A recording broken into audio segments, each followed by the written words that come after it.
নমস্কার, সবাই কেমন আছেন? আশা করি সবাই খুব ভালো আছেন, আমিও খুব ভালো আছি। তো চলুন প্রতিদিনের মতো আজকের ব্লগটা এখন থেকেই শুরু করি। আজ সকালে টিফিনে ডিম সিদ্ধ হয়েছে, চলুন তার সাথে তো মুড়ি আছেই। বাঙালির ঘরে মুড়ি ছাড়া কেউ কিছু কি ভালোবাসে বলুন তো? লুচি পরোটা একদিনই ভালো। চলুন, আজকের অনেক কাজ আছে, অনেক কটা ডিবে মাসের শেষ না হতে হতেই ডিবে কিন্তু শেষ হয়ে গেছে। এই দেখুন, বিস্কুটের ডিবে শেষ হয়ে গেছে, চানাচুরের ডিবে শেষ হয়ে গেছে, মানে বলতে নেই সংসারে শেষ হয়ে গেছে, বলতে হয় বাড়ন্ত হয়ে গেছে, তাই তো? তো বাড়ন্ত হয়ে গেছে বিস্কুটগুলো ভরার জন্য ডিবেগুলো, তাই পরিষ্কার করে নিয়েছি। এই যে বিস্কুটটা ভরা হয়ে গেছে, এবার নিমকিটা ঢালতে হবে। আসলে এই ডিব্বাটার মধ্যে, মানে এই কাঁচের বয়ামটার মধ্যে নিমকি ছিল জানেন, সেই নিমকিটা বাদ দিয়ে দিলাম। এত তেলচিটে গন্ধ, বুঝতে পারিনি নিমকিটা অত তেলচিটে গন্ধ হবে, অথচ আমি কিনে এনেছিলাম জানেন। আসলে ওই নিমকিগুলো একটু নুন নুন তো বেশ ভালো লাগে, বেকারির দোকান থেকে নিয়ে এসেছিলাম, কিন্তু খুবই ঠকে গেছি। এই নিমকিটা আমার দাদার বাড়ি থেকে আনা, আমার দাদা নিজে হাতে নিমকি বানায়। তো দেখা যাক এই নিমকিটা কত সুন্দর খেতে হয়, তবে এর আগেও খেয়েছিলাম সুন্দর। এবার চানাচুরটা ঢালি। এবার জননীর সাথে চানাচুর যেটা আমরা খাই, সেই চানাচুরটা দোকানে ছিল না, মানে যেই দোকান থেকে আমাদের মাসকাবাড়ি বাজার হয় সেই দোকানে ছিল না। তো ওই দাদা এইটাই দিয়ে দিয়েছিল। কেমন খেতে ঠিক জানি না, তবে নতুন জিনিস খেয়েই দেখি। চলুন, এবার আজকে দুপুরবেলা একটা ডাব নিয়ে বসেছি। আমার স্নান সারা হয়ে গেছে, পুজো সারা হয়ে গেছে, কিন্তু এই ডাবটা দিয়েছিল সেই নীলষষ্ঠীর সময় কাকা। তো কাকা বলেছিল জল ঢালার জন্য, তো দুটো ডাব দিয়েছিল। আমি তখনই বলেছিলাম কাকা একটা ডাব আমি কিন্তু খাবো, আর একটা ডাব বাবার মাথায় ঢালবো। তো একটা ডাব তো বাবার মাথায় ঢেলেছে, আর একটা ডাব রেখে দিয়েছিলাম, কিন্তু সেই দিন থেকে খাওয়াই হয়নি। মানে এটা ওটা সেটার মধ্যে দিয়ে ঠাকুরঘরে ডাবটা পড়েই ছিল। আজকে ঠিক করলাম না, এবার একে খেতেই হবে, তাই ছুরি দিয়েই দুপুরবেলা ডাবটা কেটে ফেললাম। ডাবের ওই ওপরের নরম অংশটা ছুরি দিয়ে সুন্দর কাটা হয়ে গেল। দারুণ জানেন ডাবের জলটা। চলুন এবারে দুপুরের খাওয়া দাওয়া নিয়ে বসি, একা একাই তো খেতে হবে। তাই ভাত নিয়েছি, উচ্ছে চচ্চড়ি, শাক ভাজা, ঢেঁড়স চচ্চড়ি আর মাছের ঝাল। এতগুলো মাছের পিস আছে, সবটাই আমার জন্য। মাছ এরা বাবা মেয়ে একদমই ভালোবাসে না। মাঝে কতটা সময় এমনিই চলে গেল, এবারে সূর্য অস্ত যেতে চলেছে। সেই সকালেতে এসেছি, এবার একটু বাড়ি ফিরবার সময়ও হয়ে গেছে ওনার। চলুন এবারে আমরা খাবার দাবার শুরু করে দিই। এবার রাত্রির বেলা তো খেতে হবে কিছু না কি, তো সেই জন্য আজকে একটা অন্য রকম কিছু বানাবো ঠিক করেছি। যদিও এর আগে অনেকবারই এই ডালটা বানিয়েছি। প্রথমে একটু তেলের মধ্যে শুকনো লঙ্কা, পাঁচ ফোড়ন দিয়ে দিলাম, তারপরে একটু ছোটো ছোটো করে আলুটা ভেজে নিলাম তেলের মধ্যে, তারপরে পেঁয়াজ আর রসুনটা দিয়ে ভালো করে ভেজে নিলাম, তারপরে একটু টমেটো দিয়ে দিলাম। টমেটোটা বেশ ছোট্ট ছোট্ট করে কুচিয়ে নিয়েছিলাম যাতে তাড়াতাড়ি গলে যায় তেলের মধ্যে। তারপরে ডালটা দিয়ে দিলাম। এবারে যেরকম যাবতীয় লঙ্কা, হলুদ, নুন সামান্য সামান্য করে দিয়ে দিলাম। ডালে বেশি লঙ্কা হলুদ লাগে না, কারণ এটা খুব একটা ঝাল হবে না। তো এর ওপরে একটু গরম মশলা ছড়িয়ে দিয়েই নামিয়ে নেব। এবার এদিকে দুধটাও বসিয়ে দিয়েছি। চলুন আরও এর বাবাকে খেতে দিয়ে দিই। খাওয়া দাওয়া সেরে আমরা যাব একটা জায়গায়, যেটা গতকাল থেকে আপনাদেরকে আমি বলছি, কিন্তু আজকে সেটা আমরা যাবই ঠিক করে ফেলেছি সবাই মিলে।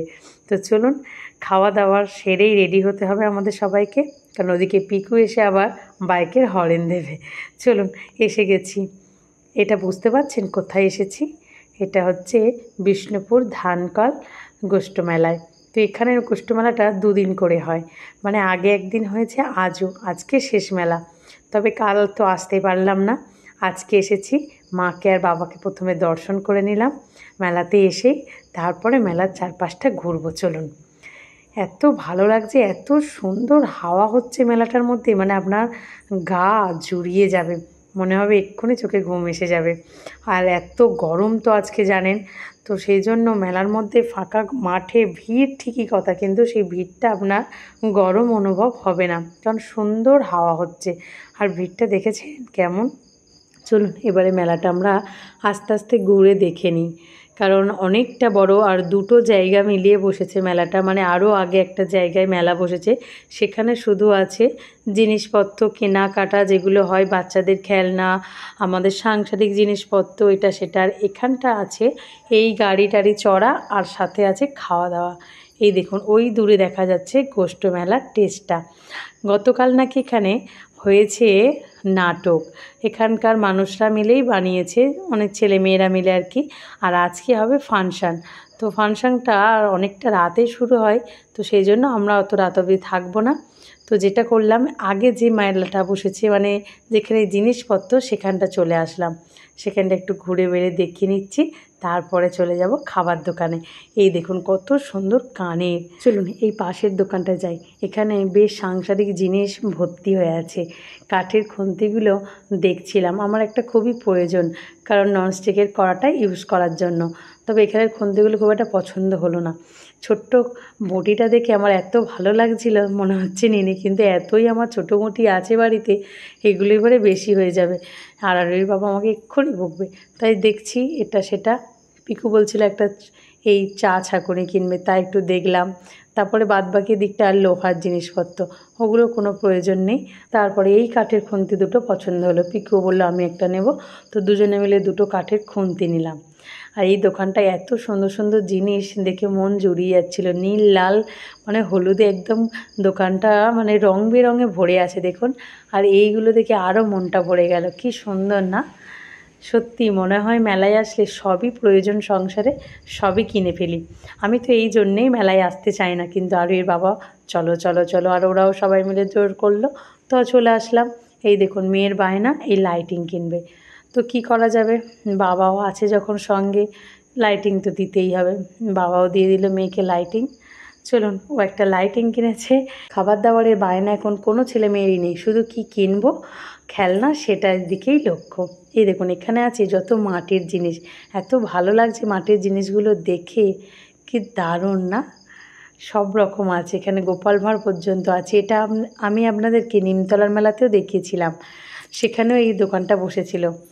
আজকে এখানে বসেছে। এই দেখুন এবারে জিলিপি দোকান, জিলিপিগুলো রসে টসটস করছে, দেখে তো প্রচুর লোভ লাগছে। তো আমরা চলে আসলাম একটু পাপড়ি চাট খেতে, সবাই মিলে একটু পাপড়ি চাটের দোকানে চলে আসলাম। এবং পাপড়ি চাট দাদাটা এত সুন্দর পাপড়ি চাটটা বানালো, কি তাড়াতাড়ির মধ্যে যেন আমাদেরকে রেডি করে দিল পাপড়ি চাটটা, দেখুন একবার। আর দারুণ টেস্টও হয়েছিল। চলুন সবাই মিলে এবার পাপড়ি চাট খাওয়া যায়, তবে এটা একটু টক টক হলেই ভালো লাগে বেশি, কিন্তু বেশ চাটনিটা দিতে মিষ্টি লাগছে, দারুণ লাগছে। এই দেখুন এত সুন্দর দেখতে লাগছে, দেখেই মন জুড়িয়ে যাচ্ছে খাবো কি। ব্যাস কমপ্লিট। ঝুড়ি ভাজা দেওয়ার পরে জানেন পাপড়ি চাট আমি বাড়িতেও বানিয়েছিলাম অনেকবার, তো দারুণ খেতে হয়েছিল। তো অনেকটা সময় লাগে পাপড়িগুলোই বানাতে, এছাড়া কোনো খাটুনি নয়। আলুর কাবলি তো আমরা এমনিতেও করে বাড়িতে খাই, তো সেই জন্যই বলছি পাপড়ি চাটটা দারুণ লাগে, বাড়িতে বানিয়ে খাবেন একই টেস্ট। তবে শুধু একটু দই আনালেই হবে, সস্তা নিজের বাড়িতে থেকেই থাকে। প্রথম কামড়টা আমিই দিলাম পাপড়ি চাটের মধ্যে, ভালো হয়েছে, তবে একটু নুন কম লাগছিল, তো দাদাকে বলতে একটু নুন ছড়িয়ে দিয়েছে। চলুন, যেহেতু আলু আছে সেই জন্য। এরপরে কি খাওয়াবে সেটাই ভাবা হচ্ছিল। একটু পকোড়া খেতে চলে গেলাম। চিকেন পকোড়া নিয়ে সবাই মিলে একটু একটু করে কামড় বসালাম। ভাবছি একটু আইসক্রিম খাবো, গলাটা একটুই ধরে যায়, কিন্তু আইসক্রিমের কথা শুনলে আবার খুব খেতেও ইচ্ছা হয়। চলুন এটা খাবার পরে একটু আইসক্রিম দোকানে যাই। তো সবাই মিলে ঠিক করেছে আজকে কুলফি মালাই খাবো। চলুন কুলফি মালাইয়ের কাছে দাঁড়িয়ে পড়ি লাইন দিয়ে। তো ফ্রেন্ডস, আজকে ভিডিওটা এখানেই শেষ করছি। আগামীকাল একটি নতুন ব্লগে আপনাদের সাথে আমার আবারও দেখা হবে। তো সবাই সুস্থ থাকবেন, ভালো থাকবেন, সবাইকে ভালো রাখবেন। আর ব্লগটা কেমন লাগলো অবশ্যই আমাকে কমেন্টে জানাবেন। টাটা।